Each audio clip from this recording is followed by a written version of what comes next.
Hello friends, आपका हमारे YouTube channel biology वाला में फिर से स्वागत है। आज हम आपके लिए मॉलिक्यूलर बायोलॉजी के बहुत ही महत्वपूर्ण एमसीक्यू लेकर आए हैं, जो कि कम्पिटिटिव एग्ज़ाम के लिए बहुत ही महत्वपूर्ण है, जो पिछले एग्ज़ाम में पूछे भी गए हैं और एग्ज़ाम्स की दृष्टि से बहुत ही महत्वपूर्ण है। चलिए क्वेश्चन को स्टार्ट करते हैं। इन क्वेश्चन के जो आंसर है उन मैंने पहले से टिक कर रखे हैं ताकि आपको वीडियो ज़्यादा लंबा ना हो। चलो शुरू करते हैं। निम्न में से एक क्षारीय एमिनो अम्ल को पहचानिए। निम्न में से जो क्षारीय एमिनो अम्ल कौन सा है? क्षारीय एमिनो अम्ल है लाइसिन। लाइसिन क्या है? क्षारीय एमिनो अम्ल। और बाकी के तीनों जो एमिनो अम्ल दे रखे हैं वो अम्लीय एमिनो अम्ल है। एक प्रारूपी वसा का अणु किसका बना होता है? एक प्रारूपी वसा का अणु है जो किसका बना होता है? वसा का अणु एक तो ग्लिसरॉल का अणु और 3 वसा अम्ल अणुओं से मिलकर क्या बनता है? एक प्रारूपी वसा अणु बनता है। केवल आरएनए में उपस्थित यूरिडीन एक है। केवल आरएनए में क्या उपस्थित होता है? यूरिडीन। ये गलत लिखा हुआ यहाँ पर होगा यूरेसिल। यूरेसिल। केवल आरएनए में एक यूरेसिल उपस्थित होता है, वो क्या है?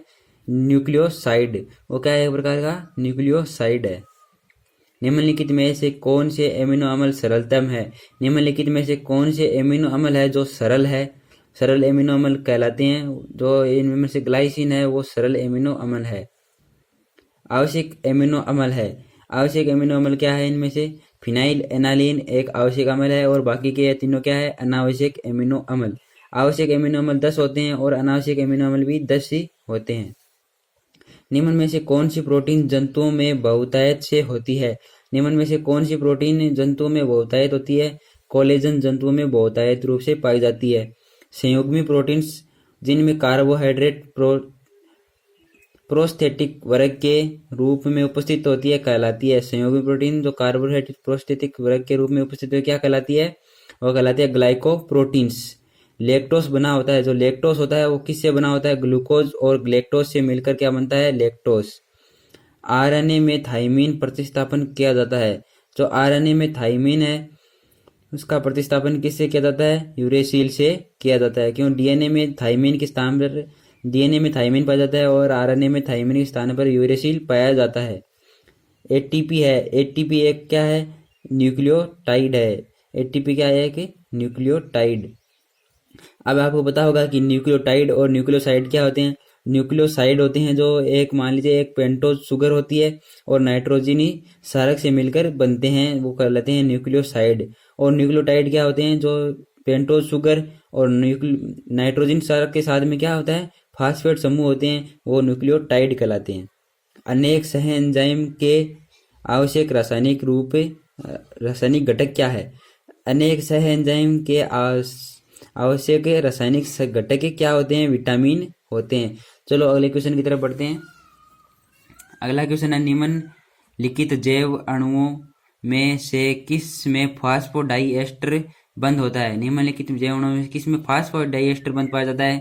एक न्यूक्लियोटाइड में न्यूक्लिक अम्ल होता है, उसमें क्या पाया जाता है? फास्फोडाइएस्टर बंद पाया जाता है। डीएनए के एक खंड में 120 एडेनिन व 120 साइटोसिन सार होती है। खंड में उपस्थित कुल न्यूक्लियोटाइडों की संख्या कितनी है? एक डीएनए में खंड में कितने होते हैं? 120 एडेनिन 120 साइटोसिन। तो कुल नाइट्रोजनी सारक कितने होंगे? तो 120 डीएनए में 120 एडेनिन 120 साइटोसिन होंगे, तो ये दोनों मिलाकर होंगे 240। और डीएनए में एडेनिन के और ग्वानिन साइटोसिन और थाइमिन 4 प्रकार की सार पाई जाती है, तो बराबर बराबर मात्रा में होती है। तो 2 सार वो हो गई तो 240 वो हो गई, तो क्या होगी? 480 राइट आंसर होगा। डीएनए की द्विकुंडली संरचना में क्या स्थिर नहीं होता? जो डीएनए की द्विकुंडली संरचना होती है उसमें स्थिर क्या नहीं होता? उसमें A+T/C+G स्थिर नहीं होता है। ये बट्टा वो अनुपात है दोनों का, ये स्थिर नहीं होता, ये बदलता रहता है।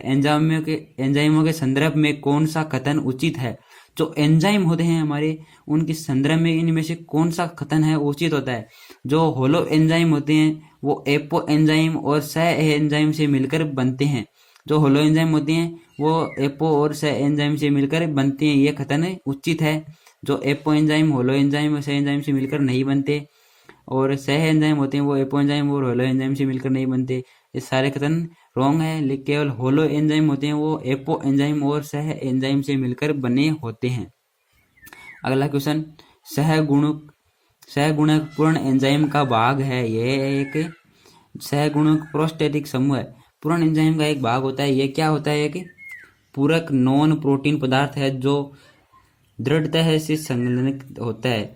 ये क्या है, पूरक नॉन प्रोटीन पदार्थ है। ये मान लीजिए प्रोटीन पदार्थ नहीं है, नॉन प्रोटीन पदार्थ है, सहगुणक प्रोस्टेटिक समूह है। क्या है, एक प्रकार का पूरक नॉन प्रोटीन पदार्थ है।